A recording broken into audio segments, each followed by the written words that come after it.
राम जी को जब आदेश मिलता है कि प्रभु अब आपको अपना वनवास का जो जीवन है वो आपको अपने 14 वर्ष आपको वहीं वनवास में बिताने होंगे। तो जैसे उनको आदेश अपनी माता जी से मिलता है और उनके जो प्रभु पिताश्री हैं जो वो बताते हैं दशरथ महाराज कि अब आपको अपना समय शुरू करना होगा।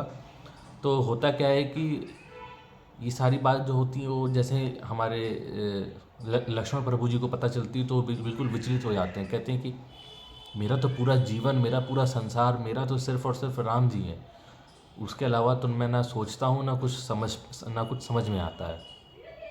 तुरंत भाग करके जाते हैं प्रभु राम के पास, कहते हैं प्रभु ये क्या हो गया, आप हमें छोड़ करके जा रहे हैं। तो प्रभु श्री राम जी हमारे बहुत समझाने की कोशिश करते हैं कि मेरे छोटे भाई हो तुमको मेरे जाने के बाद मेरे घर के सदस्यों का, अपने माता का, अपने पिता का, अपने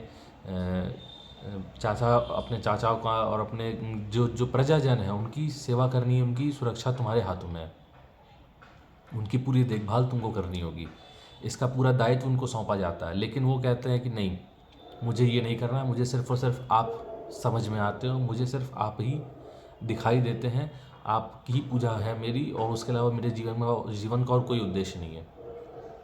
लक्ष्मण जी की मानो जैसे ज़िंदगी एक झटके में एक छोटे से बर्तन के समान हो गई, एकदम सिकुड़ के रह गई हो।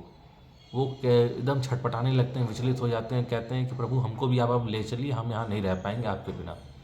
प्रभु श्री राम बहुत समझाने की कोशिश करते हैं, भैया मान जाओ, आपका यहाँ पे हमसे बड़ा काम है, वहाँ पे तो हम वनवास पे जा रहे हैं, हम वहाँ पे कहाँ घूमेंगे, कहाँ रहेंगे, क्या खाएंगे, क्या पिएंगे, हम अपनी चिंता कर सकते हैं, लेकिन अब तुम भी हो साथ में तो तुमको भी साथ में लेके रहना होगा। तो तुम मेरे भाई हो, ये तुम्हारा दुख मैं नहीं देख सकता। उधर राम जी की अलग दुविधा है, वो कह रहे हैं कि तुम्हारा दुख मुझसे देखा नहीं जाएगा, कि हम वहाँ जंगल में क्या खाएंगे, क्या कच्चा मिलेगा, क्या पका हुआ रहेगा, क्या गला, क्या सड़ा हुआ। सड़ने का जो प्राय है ये वो नहीं है कि मतलब कुछ सड़ा गला मिल जाए, वो मतलब नहीं, जैसे फल हुआ जो गिर जाते हैं, जो पक करके लगते हैं सड़ने, ये उसकी बात है। वो इनका कहना है कि तुम भाई हो मेरे, तुम जब से हम दोनों लोग बड़े हो रहे हैं साथ में, तब से हम तुमको अच्छी अच्छी चीज़ों को ही सेवन करते हुए हम लोग तुमको दिखे हैं। तो उनका कहना है कि मतलब अच्छी चीज़ वहाँ नहीं मिल पाएंगी, वहाँ खाने का कोई मतलब पेट भर के भोजन जो हमें जो राजमहल में मिल रहा है वो वहाँ नहीं मिल पाएगा। चूँकि माता से बोले कि अच्छा ठीक है, अब तुम इतना हट कर रहे हो, मेरी बात नहीं समझ रहे हो, मेरी बात मान नहीं रहे हो, ऐसा जा करके माता जी से अपने परमिशन लेकर के आओ। तो लक्ष्मण जी फ़ौरन भागते हुए जाते हैं और माता जी से बोलते हैं, माता जी मुझे कुछ नहीं सुनना है, मुझे बस इतना जानना है कि मैं बस अपने राम भैया के साथ अपने जा रहा हूँ। माता जी भी कहती हैं कि भैया अब तुम जब कुछ सुनने ही नहीं वाले हो तो फिर जाओ, अब इसमें क्या किया जा सकता है। लेकिन फिर भी भरत जी जो रहते हैं वो पीछे पीछे पीछे चले आते हैं कि भैया अब मान जाओ, अब तो मत जाओ। वो त्रिवेणी संगम जो जिसको कहते हैं, त्रिवेणी मतलब तीन, गंगा यमुना सरस्वती, ये तीनों जो प्रयागराज में जो संगम हो रहा है वहाँ तक जाते हैं, वहाँ मंथन तक जाते हैं, मंथन मतलब संगम तक जाते हैं। वहाँ पर पूरी मतलब पूजा वूजा करते हैं, उनसे मिलते हैं, उनके चरण पादुका उनसे वापस लेकर के आते हैं। हमारा बिजनेस लर्निंग है वो यहाँ पर अब शुरू होता है कि आपका जो काम है, जो प्राइमरी फोकस है, लक्ष्मण जी की पहले हम लोग बात कर लेते हैं। उनका कहना था कि मुझे आपके अलावा इस समय कुछ नहीं दिख रहा है। तो यहाँ पे जो हमारा बिजनेस लर्निंग है वो ये है कि हमें सिर्फ और सिर्फ कस्टमर दिखना चाहिए, उसकी परेशानियाँ दिखनी चाहिए, बाकी दुनिया में क्या हो रहा है उससे कोई मतलब नहीं है। अब आपकी जो भी हमारी उससे डील हुई है, आपको और हमारे उसके डील के बीच में कोई नहीं आना चाहिए, ना वो पैसा आना चाहिए, ना तो कोई टाइम आ जाना चाहिए, ना तो कोई इमरजेंसी आनी चाहिए। उन सभी चीज़ों को उन्होंने दरकिनार करते हुए बोला, नहीं ठीक है, आप चल सकते हो मेरे साथ, जाके माता जी से परमिशन लेकर के आओ। तो माता जी से परमिशन तो मिलनी थी, तो फिर दोनों भाई लोग और इनकी सीता माता साथ में लोग गए थे। आप खुद सोचो, एक ऐसे सफ़र पे चल रहे हैं जहाँ पे 14 साल तक, 14 दिन भी नहीं, 14 घंटे भी नहीं, आदमी नहीं रह पा रहा आज के टाइम पे, वो 14 साल तक उन्होंने जीवन यापन किया एक जंगल के रास्ते पर रह के, जहाँ पे ना रहने का कोई ठिकाना है, ना जहाँ पे कोई खाने पीने का कोई ठिकाना है। तो आपको इस बिज़नेस की जो रेस है उसमें आपको अपने ही निकलना होगा। आपको अब हम रिलेट करके बताते हैं। मेरे घर में जब भी कोई मेहमान आते हैं तो भी पापा को अपने काम पे जाना ही पड़ेगा। आज नहीं तो कल आपको काम पे निकलना ही पड़ेगा। मेरी मौसी लोग आ गई या बुआ लोग आ गए, चाहे मौसा जी या फूफा जी, चाहे कोई भी हो, कोई भी आ जाता है, मामा आ जाते हैं, मामी आ जाती हैं, तो लेकिन आपको अपना काम तो करना ही पड़ेगा। आपको अपने टाइम पर अपने बिजनेस के लिए निकलना ही होगा, चाहे कुछ भी हो जाए। ये सेम लर्निंग लेसन्स हमें यहाँ से मिल रही हैं कि आपको अपने काम के लिए डेडिकेटेड होना पड़ेगा, चाहे कुछ भी हो जाए। जैसे लक्ष्मण जी थे, उन्होंने कहा ना, राम भैया के अलावा मुझे और कुछ नहीं दिखता, ना सुनता है, ना समझ में आता है। उनका सिर्फ और सिर्फ यही कहना था। अब भैया उनका राम जी भी अब बोले कि चल चलो साथ में, तो चलते हैं। अब पीछे से भरत जी भी आ गए मनाने के लिए कि नहीं भैया आप मत जाइए मत जाइए। उतने में भी क्या किया उन्होंने, अपने चप्पल इन द सेंस खड़ायू, आज के टर्म्स में चप्पल है वो, लेकिन उस टाइम पे वो लोग लकड़ी की चप्पल पहना करते थे, उसको बोलते हैं खड़ायू। उन्होंने खड़ायू तक निकाल करके अपने दी कि भैया अगर मुझे प्यार करते हो या अगर चाहते हो कि मैं चला जाऊं तो, लेकिन मैं तो नहीं जाऊंगा, लेकिन मेरे ये खड़ायू चले जाएंगे। भरत जी ने उसे अपने माथे पर लगाया और उसको चले लेके, और जहाँ पे अयोध्या पहुँच के उसको सिंहासन पे ही प्राप्त करा दिया, मतलब विराजमान करा दिया। कहा कि भैया ये पूरी प्रजा इस खड़ायू के माध्यम से ही चलेगी। भले प्रभु श्री राम नहीं है यहाँ पर, लेकिन उनके खड़ायू यहाँ पे उनके लिए बहुत बड़े, मतलब एक रोल मॉडल के प्रेजेंट पे है यहाँ पर।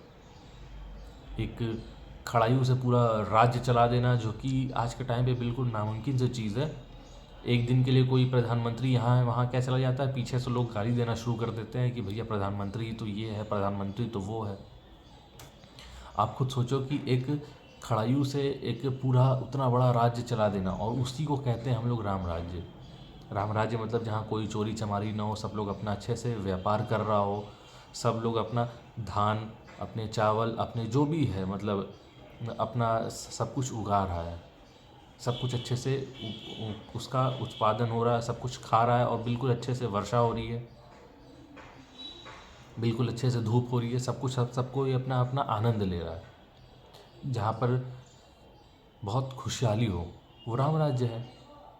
और इन सब चीज़ों को आप समझ जाओ कि आप एक बिज़नेस से अगर रिलेट करके चलोगे तो आपको बहुत सारी चीज़ें समझ में आएंगी। मैं अंकित गुप्ता, बिज़नेस कोच, आपको इन सब चीज़ों के बारे में अवेयर कराता हूँ, और हमारी लर्निंग और लेसन्स हमारी इन्हीं सब भगवान की तरफ से ही मिलती हैं। उनके लाइफ लेसन्स के थ्रू हम लोग उनके जो किए हुए कर्म हैं उनको हम लोग अपने बिज़नेस के थ्रू जोड़ करके देखते हैं।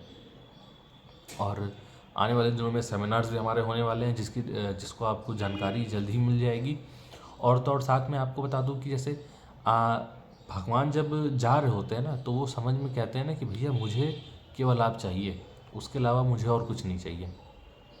अब आप सोच लो, आपको सिर्फ और सिर्फ अपने बिज़नेस को देखना है, बिज़नेस के अलावा आपको कुछ नहीं चाहिए।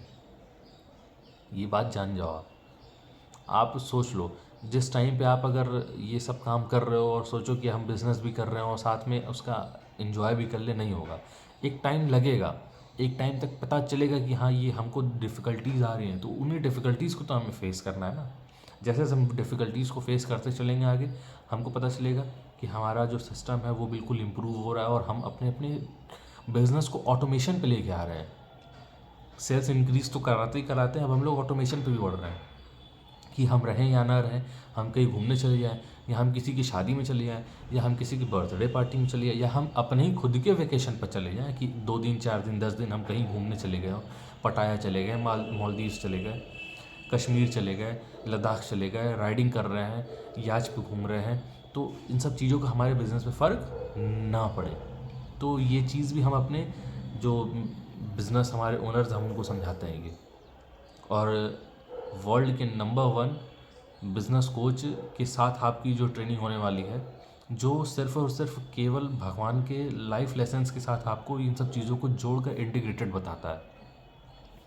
बहुत बेहतरीन हमारे सेशंस हो रहे हैं, आप सुनते जाइए, एक से एक पिछले आपको वीडियोस देखने को मिल जाएंगे। इतने बेहतरीन से बेहतरीन वीडियोस हैं जिसको आप सोचोगे तो कहोगे कि भाई इतने अच्छे अच्छे काम हमारे लिए हमने किए हैं। मेरी एडवर्टाइजिंग एजेंसी भी, जिसमें हम लोगों के ब्रांड को बूस्ट करते हैं, लोगों के ब्रांड के सेल्स बढ़ाते हैं, ताकि वो अपने रेवेन्यू को डबल कर सकें, ट्रिपल कर सकें। वो सब आगे की चीज़ है। हम लोग अपने टॉपिक पे आते हैं। तो राम जी कहते हैं कि भैया परमिशन लेके आओ तब चलते हैं। तब वो साथ में आते हैं। तब उनको पता चलता है कि मेरे लिए राम जी का साथ ही कितना बड़ा साथ है, मेरे लिए मेरे बड़े भाई का साथ ही बहुत बड़ा साथ है। वो कहते हैं भैया अब आपके साथ चल रहा हूँ तो मुझे अब मेरे जान में जान आई है। अब उनको लगता है कि हाँ, अब चाहे दुनिया में चाहे जो भी हो जाए, मुझे मेरे भैया का साथ मिल गया, मैं अब इनके साथ ही रहूँगा। एक दूसरी लर्निंग और लेसन हमारे यहाँ पे आगे मिलता है। आप जिस चीज़ के लिए परेशान हो, व्याकुल हो, आप विचलित हो, आप उस चीज़ को जब पा जाओ ना तो आप उसकी वैल्यू करो। उन्होंने कहा कि मैं अब तो आपके साथ चल रहा हूँ, लेकिन मेरा जो पूरा जो फ़ोकस है वो आप ही लोग के रहेगा कि आपको कोई दिक्कत ना हो। आप मेरे दिक्कत के बारे में सोच रहे थे। जैसे क्या होता है कि आप एक घर में हो, आप फैमिली में हो, तो जितने आपके बड़े लोग हैं वो अपने छोटे बच्चों के बारे में, अपने अपने से जो छोटे हैं उनकी केयर के बारे में सोचते हैं ना। तो उसी तरह राम जी भी थे। वो भी सोच रहे थे कि मेरा छोटा भाई है, इसको कुछ अगर चीज़ अच्छी लगती होगी तो यहाँ राजमहल में रहेगा तो उसको मिल जाएगी, उसको अच्छा खाना मिल जाएगा पका हुआ। लेकिन अब हम लोग बाहर जा रहे हैं तो बाहर हम लोग कहाँ खाएंगे, क्या खाएंगे, क्या क्या हम लोग को फल मिलेंगे, क्या नहीं मिलेंगे, कैसे हम सोएंगे। मान लो किसी दिन या किसी समय हमको भूखा भी रहना पड़ सकता है। लेकिन उस केस में भी उनकी चिंता थी। लेकिन जब राम जी जा रहे हैं ना तो उनको जब लक्ष्मण जी आ रहे हैं साथ में तो उनको उस चीज़ की वैल्यू पता थी कि मुझे इस चीज़ की वैल्यू पता है कि मुझे मेरे राम मिल गए, मेरे बड़े भैया मिल गए। तो मुझे क्या करना होगा, इनके साथ रहना होगा, इनको अब कोई दिक्कत ना है, ये जिम्मेदारी अब मेरी बन गई है। तो लक्ष्मण जी क्या करते हैं, सारी की सारी जिम्मेदारी अपने ऊपर ले लेते हैं और कहते हैं कि आपके ऊपर अब आपके ऊपर कोई दिक्कत, कोई परेशानी ना होगी, ना खाने की होगी, ना रहने की होगी, ना कुछ होगी। आपकी प्रोटेक्शन की भी जिम्मेदारी होगी और मेरी माता सीता की भी जिम्मेदारी अब मेरी ही जिम्मेदारी होगी। तो इन सब चीज़ों के साथ में पूरा एक ये छोटा सा संवाद था राम जी और लक्ष्मण जी और माता सीता का। माता सीता भी कहती हैं कि प्रभु हम आपके ही साथ आए थे, आपके साथ ही चलेंगे और आपके साथ ही आगे बढ़ेंगे। तो प्रभु कहते हैं कि चलो भैया आप भी चलो, आप तो मेरी अर्धांगिनी हो, आपको तो चलना ही होगा साथ में। तो माता सीता भी चलती हैं साथ में, प्रभु भी पीछे पीछे से आ जाते हैं लक्ष्मण जी, और बहुत खुश होते हैं कि चलो भाई कम से कम मुझे भैया का साथ मिल गया। और इसी तरीके की अच्छी अच्छी लर्निंग लेसन्स पाने के लिए जो भगवान के साथ हुई हैं, हम उनको बहुत ही ईजी लैंग्वेज में उसको डिफ्रेंशिएट करके आप सबको सुनाने की कोशिश करते हैं और चाहते हैं कि आप भी इन सब तरीक़ों को यूज़ करें अपने बिज़नेस में और आगे बढ़ सकें।